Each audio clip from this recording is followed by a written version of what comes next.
up in North Scottsdale. Want to go over this Zeco unit with you guys just to go over all the parts and show you what everything does. Now, our most important are going to be those hoses. These are the wear and tear items of the unit. You want to make sure you keep everything clean. As you can see, they've done a great job keeping the fittings clean on their long hose. On the small hose here, yes, we could do a little bit better on these, but they're looking pretty good. You want to always check to make sure that there's no buildup like this. You want to try and clean that off as best as you can. Always make sure the hoses are clicked in all the way. Same with here and here. Then the other features of this unit is if you come down to the side here, you'll see that there's a brake here, so that way you can lock the unit in place when you're filtering.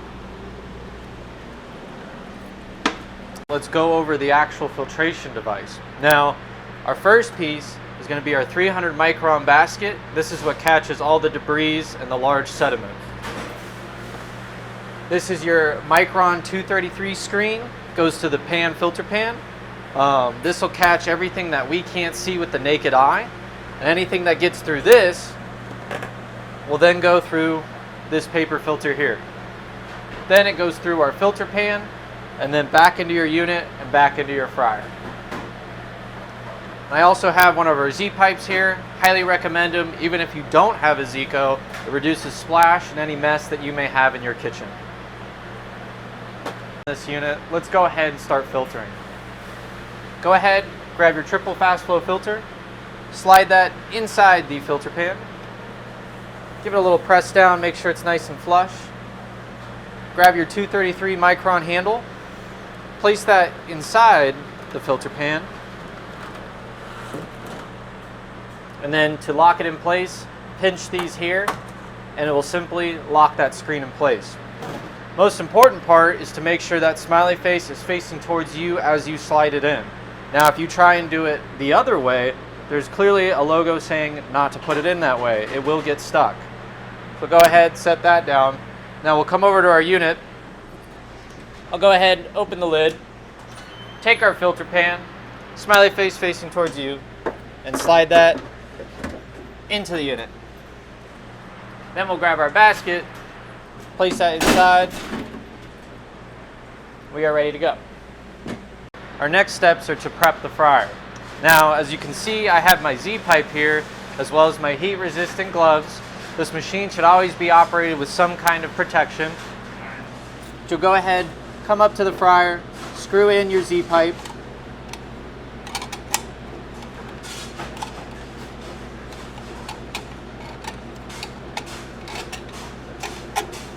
You want to make sure not to do it too tight because we do not want to strip the threads on that ball valve. And as you can see, I have the fryer at off. You can also turn it to pilot. Works just the same. Just make sure your fryer is not running when filtering, otherwise it will cause a fire. So now that we've prepped everything, we have our Z pipe on, our filter devices prepped.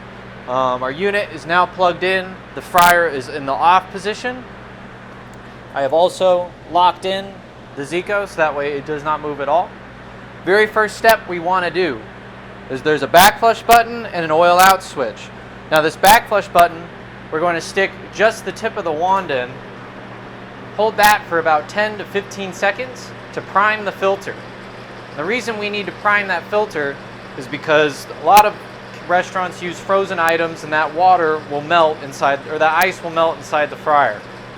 Now once water and oil are mixed, the heat makes the oil rise and the water will sit at the bottom. Now we don't want water hitting that paper filter first, otherwise it'll create a seal and it'll pump very slow.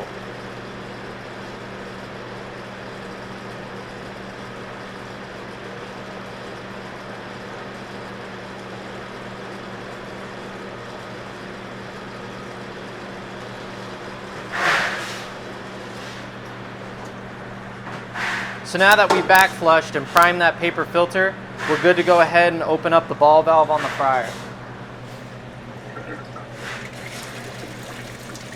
And as you can see, the Z pipe does an incredible job of reducing that splash and creating a no mess environment in your kitchen. We'll go ahead and turn the machine on.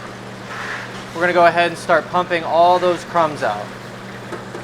Want to make sure we get the sides of the fryer Make sure we get all that debris.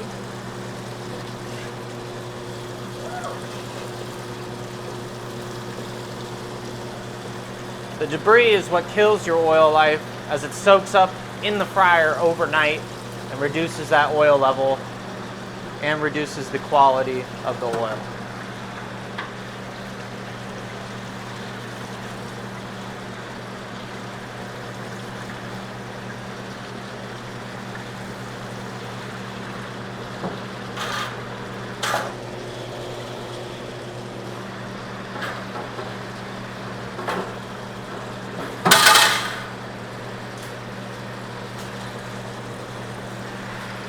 So now, once I've gotten most of that oil out, I'm going to go ahead and just let it sit, let everything come out. Then I'll be able to assess how much crumbs I have left at the bottom of the fryer. And as you can see, the cooks over here at Dooley's do an incredible job of keeping their fryer clean as they filter every single night. But we're going to go ahead, turn the machine on one more time, and flush all the crumbs out in between the burners and on the sides of the fryer.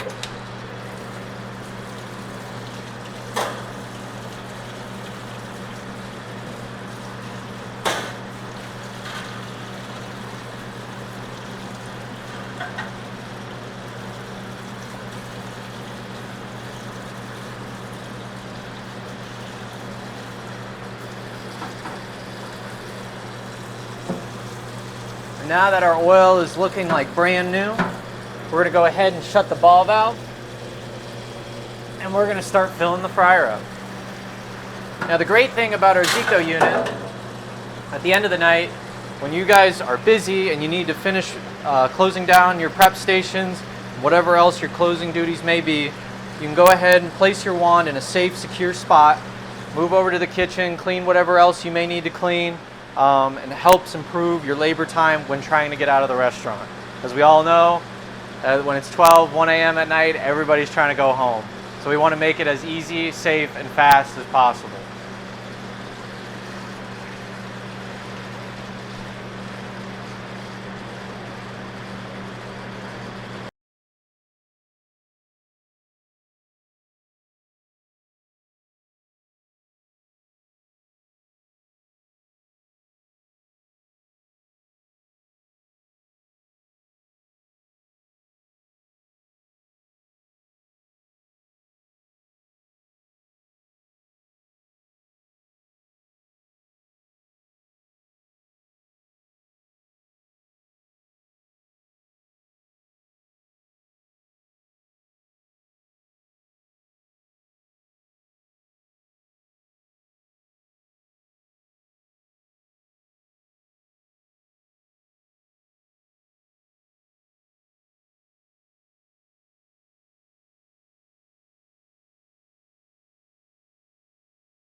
And as we start to hear the gurgling from the bottom of the tank, and it's slowly spurting out like so, it means we are close to the bottom of our tank. What I recommend doing here is letting the fryer wand sit inside the fryer and just let it pump out. Should only take about an extra 20-30 seconds. But if you're doing, let's say, all three of these fryers, you're good to go ahead, move on to that second and third, and top off as needed when done.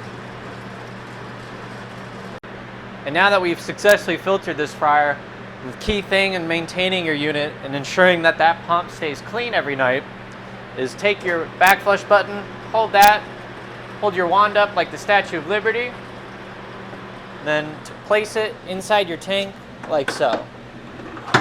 We have to do the back flush because in case there is anything inside that wand or hose, we're able to flush it out so that way it doesn't sit overnight and cause any jams inside the pump. This way your motor and pump will last a lot longer than, say, someone who's running water through it. So very important to do that every night so that way your unit lasts as long as you need it to. Now that we're ready to clean our machine, we're going to go ahead and unplug the power cord from the outlet, bring it over to your unit, and to properly put your power cord away, make sure you wrap it tightly around the power cord brackets on the unit.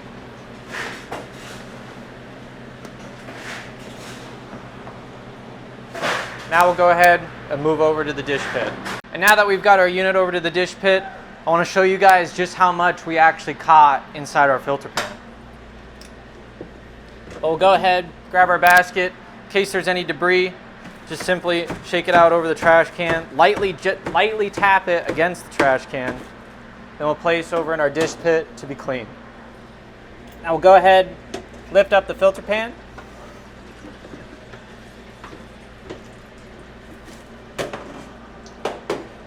Go ahead, set that down.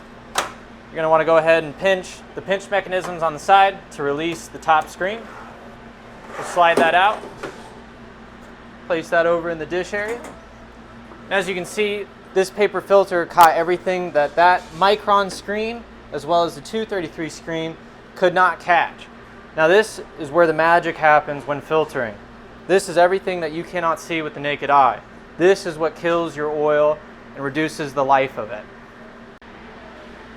And now it's good to go ahead and take a knife to try and just pry that paper filter out. Simply get under that filter and grab.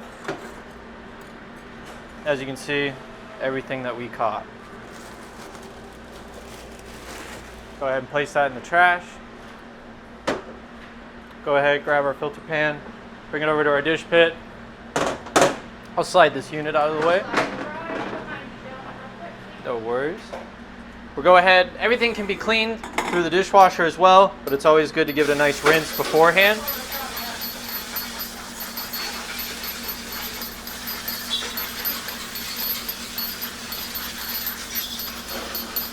It's good to give it a rinse beforehand, just that way we ensure that everything stays as clean as possible and all those crumbs and debris that the screen caught or the basket caught are off the filter pan before entering the dish pit.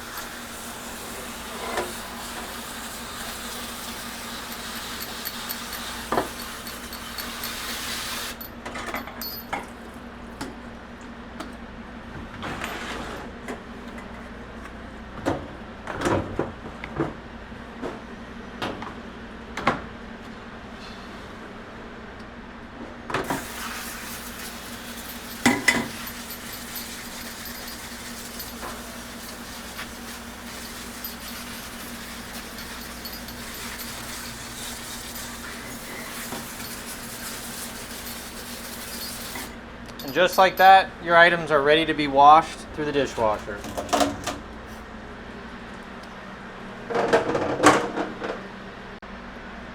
Alright, so now that we've gotten our parts through the dish pit, successfully been through the dishwasher, we want to go ahead and simply grab each part and place in a safe place to air dry overnight, so that way the next night crew is able to filter with no problems. Hello. Now we're going to go over some troubleshooting techniques on our Zeco machine. Now a lot of the times, most calls that I get are, hey, my machine's pumping real slow or it's not pumping at all. Now, if your machine is still running like normal and you're just getting a nice, real slow flow out of it, one thing to check for is water on the paper filter. And to do that, simply remove the filter pan, remove the paper filter out of your filter pan, place back inside the unit, and turn the machine on and continue pumping. Now, if the machine is still not pumping at all, chances are you have a jam pump and you will need one of us to come out and replace that pump or clear it out. Now, if that's not the trick, another thing to check for is the O-ring on the bottom of your filter pan. If this O-ring is gone, missing, or damaged, it's not going to create that positive seal that we need in order to pump that oil out. Another thing to check for is your hoses. Do you feel any air coming out of the fittings here? Do you see any leaks or anything that may be messing with the flow of the unit?